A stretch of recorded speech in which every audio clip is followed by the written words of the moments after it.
Bienvenidos a Filosofía en tiempos de no filosofía, un espacio de reflexión profunda sobre el pensamiento filosófico. En la actualidad, un programa dirigido por Filosofía Tierra.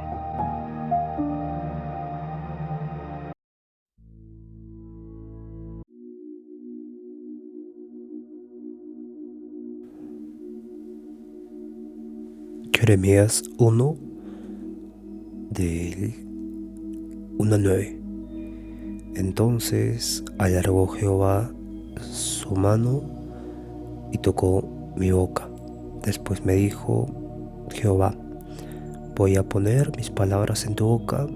Desde hoy mismo te doy autoridad sobre las gentes y sobre los reinos, para extirpar y arrasar,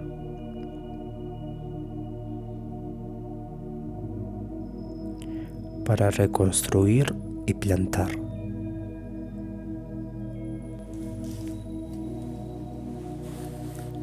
Bienvenidos al episodio 497. Mi nombre es Marco Antonio y estamos en el día 4 de la lectura de las meditaciones de Marco Aurelio. Bien, vimos un poco el resumen del libro 2 el día de ayer. El libro 3 es un poco más simple. Bueno, no en el sentido de complejidad, sino en el sentido de la lectura es muy corta hoy día. El libro 3 es muy pequeño, pero vamos a evitar comentar de más y vamos al grano, pero siempre con la reflexión vigente, siempre estando reflexivos. Bien, libro 3.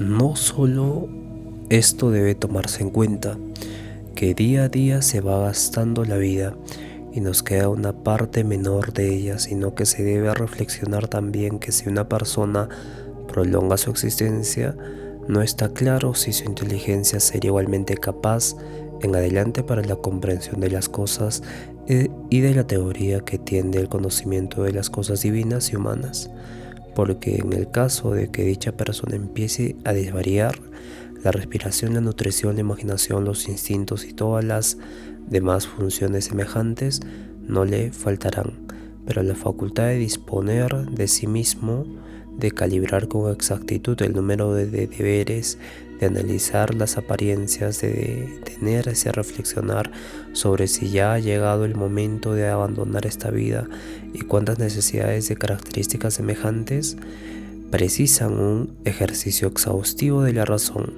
se extingue antes. Conviene pues apresurarse, no solo porque a cada instante estamos más cerca de la muerte, sino también porque cesa con anterioridad la comprensión de las cosas y la capacidad de acomodarnos a ellas.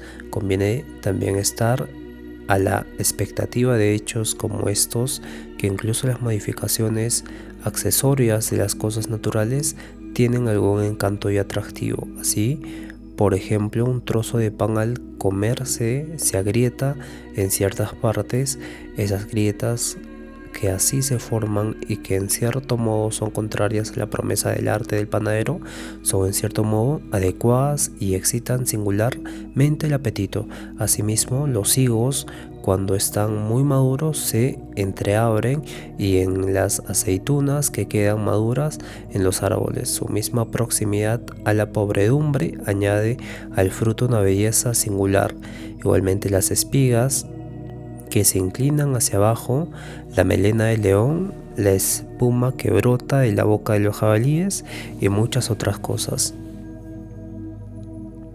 examinadas en particular, están lejos de ser bellas y, sin embargo, al ser consecuencia de ciertos procesos naturales, cobran un aspecto bello y son atractivas, de manera que si una persona tiene la sensibilidad e inteligencia suficientemente profunda para captar lo que sucede en el conjunto, casi nada le parecerá, incluso entre las cosas que acontecen por efectos secundarios, no comportar algún encanto singular, y esa persona verá las fauces reales de las fieras no con menor agrado que sus reproducciones realizadas por pintores y escultores. Incluso podrá ver con sus sagaces ojos cierta plenitud y madurez en la ancianidad y el anciano, y también en los niños y su amable encanto. Muchas cosas semejantes se encontrarán no al alcance de cualquiera, sino exclusivamente para el que de verdad esté familiarizado con la naturaleza y sus obras. Hipócrates, después de haber curado muchas enfermedades, enfermó él también y murió. Los caldeos predijeron la muerte de muchos y también a ellos les alcanzó el destino. Alejandro, Pompeyo, Cayo César, después de haber arrastrado hasta los simientes tantas veces ciudades enteras y destrozado el orden de combate, numerosas miriadas de jinetes e infantes, también ellos acabaron por perder la vida. Heráclito, después de haber hecho tantas investigaciones sobre la conflagración del mundo, aquejado de hidropesia y recubierto de estercol, murió. A Demócrito los gusanos también, pero distintos acabaron con Sócrates. ¿Qué significa esto? Te embarcaste, sucumbiste en mares y atracaste. Desembarca, si es que para entrar en otra vida. Tampoco allí está nada vacío de dioses, pero si es para encontrarte en la insensibilidad, cesarás de soportar fatigas y placeres y de estar al servicio de esta envoltura, tanto más ruin cuanto más superior en la parte subordinada. Esta es inteligencia y divinidad, aquella tierra y sangre mezclada con polvo.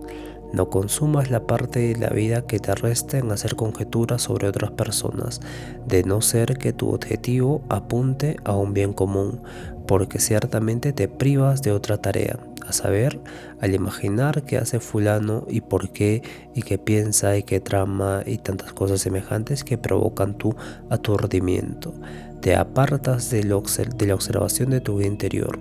Conviene por consiguiente que en el encadenamiento de tus ideas evites admitir lo que es fruto del azar y superfluo, pero mucho más lo inútil y pernicioso. Debes también acostumbrarte a formarte únicamente aquellas ideas acerca de las cuales, si se preguntara de súbdito en qué piensas, con franqueza pudieras contestar al instante en esto y en aquello, de manera que al instante se pusiera de manifiesto de todo en ti, que todo en ti es sencillo, benevolente y propio de un ser sociable al que no importan placeres o, en una palabra, imágenes que provocan goces, un ser excepto de toda codicia, envidia, recelo o cualquier otra pasión de la que pudieras ruborizarte reconociendo que la posees en tu pensamiento, porque el hombre de estas características, que ya no demora el situarse como entre los mejores, se convierte en sacerdote y servidor de los dioses, puesto al servicio también de la divinidad que se asienta en su interior, todo lo cual le inmuniza contra los placeres, le hace invulnerable a todo dolor, intocable respecto a todo exceso, insensible a toda maldad, atleta de la más exhausta lucha, la lucha que se entabla para no ser abatido por ninguna pasión, impregnado a fondo de justicia, apegado con toda su alma a los acontecimientos, a todo lo que se le ha asignado y raramente a no ser por una gran necesidad en vista del bien común. Cavila lo que dice, hace o proyecta otra persona. Pondrá únicamente en práctica aquellas cosas que le corresponden y piensa sin cesar en lo que le pertenece, que ha sido hilado del conjunto, y mientras en lo uno cumple con su deber, en lo otro está convencido que es bueno, porque el destino asignado a cada uno está involucrado en el conjunto y al mismo tiempo lo involucra. Tiene también que de todos los hombres, los seres racionales están emparentados, y que preocuparse de todos los hombres está de acuerdo con la naturaleza humana, pero no debe tenerse en cuenta la opinión de todos, sino solo la de aquellos que viven conforme a la naturaleza. Y respecto a los que no viven así, prosigue recordando hasta el fin cómo son en casa y fuera de ella, por la noche y durante el día, y qué clase de gente frecuentan. En consecuencia, no toma en consideración el elogio de tales hombres que ni consigo mismo están satisfechos. Vaya, esa parte es bastante profunda, está en la página 16 del PDF. Pueden volverla a repetir, subrayar y anotar todo lo que dice. Esta parte es bastante, es la sustancia, ¿no? Es sabiduría pura. En la filosofía o el texto de Meditaciones de Marco Aurelio. Luego sigue diciendo: ni actúes contra tu voluntad, ni de manera insociable, ni sin reflexión, ni arrastrado en sentidos opuestos. Con la afectación del léxico no trates de decorar tu pensamiento, ni seas extremadamente locuaz ni polifacético. Más aún, sea el Dios que en ti reside protector y guía de un hombre venerable, ciudadano romano y jefe, que asimismo se ha asignado su puesto. ¿Cuál sería un hombre que guarda la llamada para dejar la vida, bien desprovisto de ataduras, sin tener necesidad de juramento ni tampoco de persona alguna en calidad de testigo? Habite en ti la serenidad, la ausencia de necesidad de ayuda externa y de la tranquilidad que procuran otros. Conviene por consiguiente mantenerse recto, no enderezado. Si en el transcurso de la vida humana encuentras un bien superior a la justicia, a la verdad y a la moderación y valentía, y en suma a tu inteligencia que se basta a sí misma, y en aquellas cosas en las que te facilita actuar de acuerdo con la recta razón y de acuerdo con el destino, en las cosas repartidas sin elección previa, si percibes, un bien de más valía que ese, vuélvete hacia él con todo el alma y disfruta el bien supremo que descubras. Pero si nada mejor aparece que la propia divinidad que en ti habita, que ha sometido su dominio a los instintos particulares, que vigila las ideas y que, como decía Sócrates, se ha desprendido de las pasiones sensuales, que se ha sometido a la autoridad de los dioses y que preferentemente se preocupa de los hombres, si encuentras todos los demás más pequeños y vil, no seas terreno en ninguna otra cosa, porque una vez arrastrado e inclinado hacia ella, ya no serás capaz de estimar preferentemente y de continuo a aquel bien que te es propio y te pertenece, porque no es lícito oponer el bien de la razón y de la convivencia otro bien de distinto género, como por ejemplo el elogio de la muchedumbre, cargos públicos, riqueza o disfrute de placeres. Todas esas cosas, aunque parezcan momentáneamente armonizar con nuestra naturaleza, de pronto se imponen y nos desvían. Por tanto, reitero, elige sencilla y libremente lo mejor y preserva en ello, pero lo mejor es lo conveniente. Si lo es para ti en tanto que es ser racional, obsérvalo, pero si lo es para la parte animal, manifiéstalo y consérvalo tu juicio sin orgullo. Trata solo de hacer tu examen de un modo seguro. Nunca estimes como útil para ti lo que un día te forzará a transgredir el pacto, a renunciar al pudor, a odiar a gente, a mostrarte receloso, a maldecir, a fingir, a desear algo que precisamente paredes y cortinas, porque la persona que prefiere ante todo su propia razón, su divinidad y los ritos del culto debido a la excelencia de esta, no representa tragedias, no gime, no prosilará soledad, ni tampoco aglomeraciones de gentes. Lo que es más importante, vivirá sin perseguir ni huir, tanto si es mayor al intervalo de tiempo que va a vivir el cuerpo con el alma unido, como si es menor, no le importa en absoluto, porque aún en el caso de precisar desprenderse de él, se irá tan resueltamente como si fuera a emprender cualquier otra de las tareas que puedan ejecutarse con discreción y decoro, tratando de evitar en el curso de la vida entera solo eso, que su pensamiento se comporte de manera inapropiada de un ser dotado de inteligencia y sociable. En el pensamiento del hombre que se ha disciplinado y purificado a fondo, nada purulento, ni manchado, ni mal cicatrizado podrías encontrar, y no arrebata el destino su vida incompleta, como se podría afirmar del actor que se retira de las escenas antes de haber finalizado su papel y concluido la obra. Es más, nada esclavo hay en él, ninguna afectación, nada añadido ni disociado, nada sometido a rendición de cuentas ni necesitado de escondrijo, venera la facultad intelectiva, en ella radica todo, para que no se halle jamás en tu guía interior una opinión inconsecuente con la naturaleza y con la disposición del ser racional. Este en efecto garantiza la ausencia de la precipitación, la familiaridad con los hombres y la conformidad con los dioses. Desecha pues todo lo demás y conserva solo unos pocos preceptos, y además recuerda que cada uno vive exclusivamente el presente, el instante fugaz.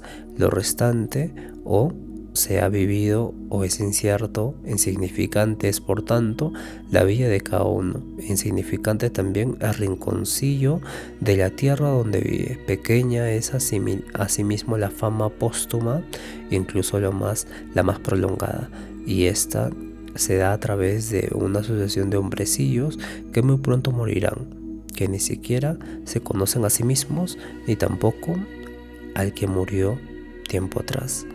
A los consejos mencionados añádase todavía uno: delimitar o describir siempre la imagen que sobreviene, de manera que se le pueda ver tal cual es en esencia, desnuda, totalmente entera, a través de todos sus aspectos, y pueda designarse con su nombre preciso y con los nombres de aquellos elementos que la constituyeron y en los que se desintegrará, porque nada es capaz de engrandecer el ánimo como la posibilidad de comprobar con método y veracidad cada uno de los objetos que se presentan en la vida y verlos siempre de tal modo que pueda entonces comprenderse en qué orden encaja, qué utilidad le proporciona este objeto, qué valor tiene con respecto a su conjunto y cuál en relación al ciudadano de la ciudad más excelsa, de la que los demás ciudades son como casas, qué es y de qué elementos está compuesto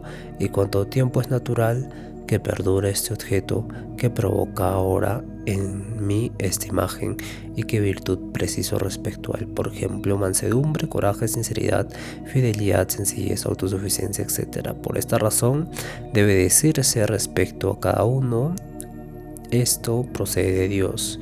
Aquello se da según el encadenamiento de los hechos, según la trama compacta, según el encuentro causal y por azar. Esto procede de un ser de mi raza, de mi parienta, de un colega. No obstante, ignora lo que es para él acorde con la naturaleza, pero yo no lo ignoro. Por esta razón me relaciono con él de acuerdo a la ley natural propia de la comunidad, con benevolencia y justicia. Con todo respecto a las cosas indiferentes, me decido conjeturando su valor.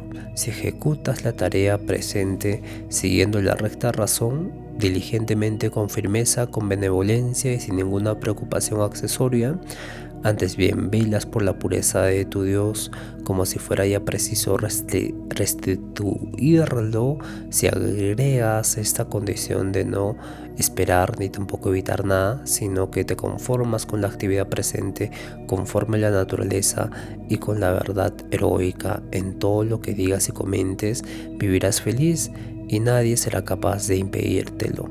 Del mismo modo que los médicos siempre tienen a mano los instrumentos de hierro para la cura de urgencias, así también conserva tú a punto los principios fundamentales para conocer las cosas divinas y las humanas, y así llevarlo a cabo todo, incluso lo más insignificante, recordando el trabajo íntimo y mutuo de unas cosas con otras, pues no llevarás a feliz término ninguna cosa humana sin reaccionarla al mismo tiempo con las divinas, ni tampoco al revés. Separa lo humano con lo divino, ¿no? Hay cosas divinas que se hacen y hay cosas humanas que se hacen. Y claro, no hay una mezcla de confusión, ¿no? Ejemplo de esto sería buscar señales divinas, ¿no? Básicamente. Bien, entonces luego dice: no vagabundes más, ojo, es muy importante esta palabra, porque ni vas a leer tus memorias, ni tampoco las gestas de los romanos antiguos y griegos, ni las selecciones de escritos que reservas para tu vejez. Apresúrate pues al fin y renuncia a las vanas esperanzas y acude en tu propia ayuda, si es que algo de ti mismo te importa mientras te queda esa posibilidad. Desconocen cuántas acepciones tienen los términos robar, sembrar, comprar, vivir en paz, ver lo que se puede hacer, cosa que no se consigue con los ojos, sino con una visión distinta. Cuerpo, alma, inteligencia, propias del cuerpo, las sensaciones del alma, los instintos de la inteligencia y los principios, recibir impresiones por medio de la imagen, es propio también de las bestias. Ser movido por un títere por los impulsos corresponde también a las fieras, a los andróginos, a Falaris y Nerón. Pero tener la inteligencia como guía hacia los deberes aparentes pertenece también a los que no creen en los dioses, a los que abandonan su patria y a los que obran a su placer, una vez han cerrado las puertas. Por tanto, si lo restante es común a los seres mencionados, resta como peculiar del hombre, excepto amar y abrazar lo que le sobreviene y se entrelaza con él, y el no confundir ni perturbar jamás al Dios que tiene la morada dentro de su pecho como una multitud de imágenes. Antes bien, velar para conservarse propicio, sumiso disciplinadamente al Dios, sin mencionar una palabra contraria a la verdad, sin hacer nada contrario a la justicia. Y si todos los hombres desconfían de él, de que vive con sencillez, modestia y buen ánimo, no por ello se molesta con ninguno, ni se desvía del camino trazado que le lleva a fin de su vida, objetivo hacia el cual debe encaminarse, puro, tranquilo, liberado, sin violencias y en armonía con su propio destino.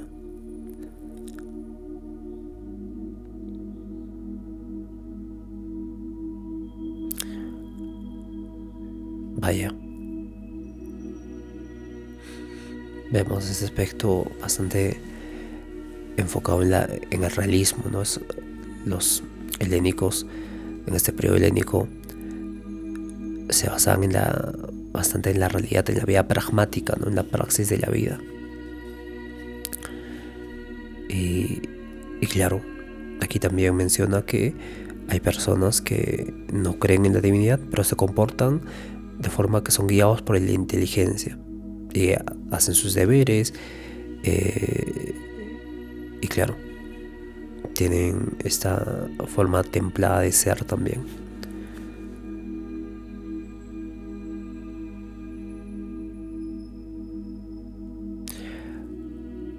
Bastante interesante. Repitamos la última parte.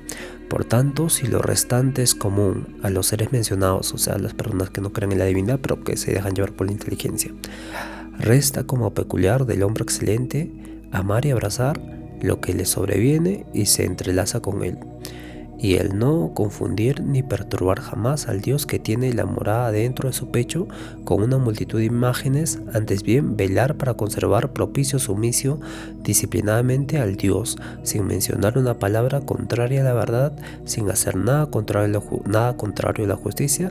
Y si todos los hombres desconfían de él, de que vive con sencillez, modestia y buen ánimo, no por ello se molesta con ninguno, ni se desvía del camino trazado que le lleva al fin de su vida, objetivo hacia el cual debe encaminarse, puro, tranquilo, liberado, sin violencias, en armonía con su propio destino.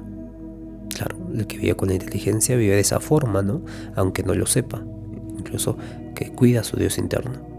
Bien, gracias por escuchar el episodio de hoy. Nos vemos el día de mañana. Cuídense todos, fuerte abrazo. Conozcanse a sí mismos, tengan mucha fe y por favor sean felices y conscientes. Hasta el día de mañana. Cuídense todos. Fuerte abrazo.